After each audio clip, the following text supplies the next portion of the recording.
مجھے سوال آپ سے یہ کرنا ہے کہ آپ جیسے جانتے ہیں سب کہ ہمارے جو معاشرے میں جو فتنہ ہے، ہمارے جو بچے ہیں،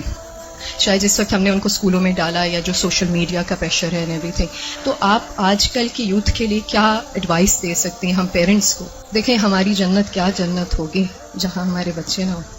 بہت مشکل ہے کیونکہ آپ دیکھ رہے ہیں ہر طرف سے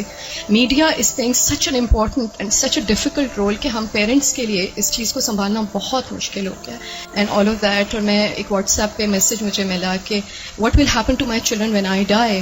بٹ سوچنے والی بات یہ ہے کہ what will happen to my children when they die. So اگر آپ کوئی ایڈوائس دے سکتی ہیں اس سلسلے میں تو بہت موزوں رہے گی۔ انہوں نے دکھتی رگ پہ ہاتھ رکھ دیا ہے اور بہت ہی اہم سوال ہے یہ۔ حقیقت یہ ہے کہ یہ ہر گھر کا مسئلہ ہے، ریلیجس فیملی ہے یا ریلیجس نہیں ہے، یہ مسئلہ ہر جگہ ہے، پڑھے لکھے ہیں یا ان پڑھ ہیں۔ آئندہ جنریشنز بہت بڑے فتنے میں ہیں، فتنہ ہر ہاتھ میں ہے اور وہ بڑھتا ہی چلا جا رہا ہے اور پوری دنیا ان کے سامنے ایکسپوز ہو چکی ہے۔ یعنی آپ کس کس چیز سے ان کو بچا سکتے ہیں، کس کس چیز سے روک سکتے ہیں؟ صرف ایک ہی حل ہے اور وہ روک اندر ہو، اور وہی تقویٰ والی بات ہے کہ جب تک ان کے اندر خود اللہ کا ڈر نہیں آتا، آخرت کی فکر نہیں آتی، اس وقت تک کوئی باہر کی چیز اب ڈھکی چھپی رہ ہی نہیں گئی۔ آپ سو رہے ہیں، آپ کو نہیں پتا آپ کے بچے اپنی رضائی کے اندر کیا دیکھ رہے ہیں، کیا کر رہے ہیں، کیا سن رہے ہیں، کہ کانوں کے اندر کچھ لگا ہوا ہے، کچھ دیکھ رہے ہیں۔ اور پہلے تو کہیں کسی خالی جگہ پہ جا کے چھپنے کی ضرورت تھی، تو اب تو گھر کے اندر بھی ہر جگہ چھپنے کی جگہ ہے، کیونکہ جس اسکرین پر وہ سب کچھ دیکھ رہے ہیں وہ ان کے ہاتھوں کے اندر آ چکی۔ اس کے لیے جو پرسنل میرا ایکسپیرینس ہے وہ دو چیزیں، ایک تو یہ کہ ہم اسکولوں سے تو جو اسکول ہیں انہی میں ہی جائیں گے، اور جو باہر معاشرہ ہے اور جو کچھ ہو رہا ہے وہ سب وہ کریں گے، اس سے کاٹ تو نہیں سکتے۔ میں نے سب سے زیادہ جو دعائیں مانگی ہیں، رو رو کے مانگی ہیں، سجدوں میں پڑھ پڑھ کے مانگی ہیں، وہ اسی کے لیے مانگی ہے کہ اللہ میرے بچوں کو ایمان دے۔ یہ صرف پچھلے 5 سال میں جتنی چینجز آئی ہیں وہ اس سے پہلے شاید کئی 100 سال میں نہیں آئی تھی۔ اور پھر دوسرا کیا کیا، یعنی اللہ تعالیٰ سے خود ہی مانگا۔ دوسرا یہ کہ ہر تھوڑے عرصے کے بعد عمرہ، اللہ کے گھر چلو، کیونکہ اللہ کے گھر کا جو جلال ہے، اور اللہ تعالیٰ اگر انسان کو کہیں سب سے زیادہ محسوس ہو سکتے ہیں تو وہ بہت جگہ ہے۔ یعنی ہمارے ملک میں، ہمارے گھروں میں، ہمارے ماحول میں وہ فیلنگ نہیں آتی جو وہاں جا کر آتی۔ تو الحمدللہ ان عمروں نے، اللہ کے گھر کی زیارت نے دل کے اندر تھوڑی سی جگہ بنائی اللہ کو پہچاننے کی، کیونکہ جب تک اللہ کو بچے پہچانتے نہیں، اس کی عظمت کو محسوس نہیں کرتے، وہ اللہ سے ڈر نہیں سکتے، تو وہ تقویٰ نہیں آتا دل میں۔ تو اس سے یہ ہے کہ وہ ایسی جگہ ہے جہاں اللہ ماشاءاللہ سب کو جا کر یقین ضرور آتا کہ کوئی ہے ایک جس نے یہ سب کچھ بنایا۔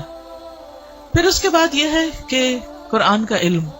میں نے سب سے زیادہ تکلیف دہ مرحلہ گزارا کہ جب میں نے اپنے بیٹے کو قرآن پڑھایا، تو پھر میں نے یہ ٹھان لی کہ کچھ بھی ہو مجھے اس کو پڑھانا ہے۔ وہ ایج ایسی تھی کہ جس میں کچھ نہ کچھ وہ سننے کے قابل تھا، ورنہ وہ ایج بھی گزر جاتی ہے تو پھر بچے وہ اتنا بھی نہیں سنتے۔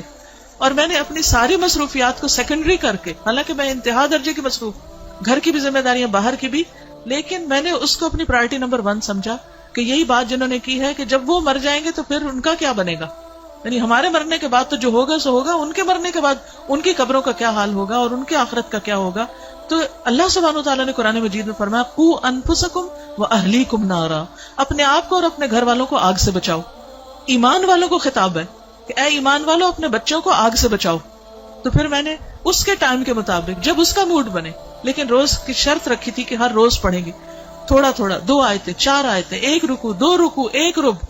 اور اس طرح کر کر کے میں نے پورا قرآن اس کے ساتھ پڑھا کہ مجھ سے نہیں ڈرے، اللہ سے ڈرے، میری خاطر نماز نہیں پڑھے، اللہ کی خاطر پڑھے،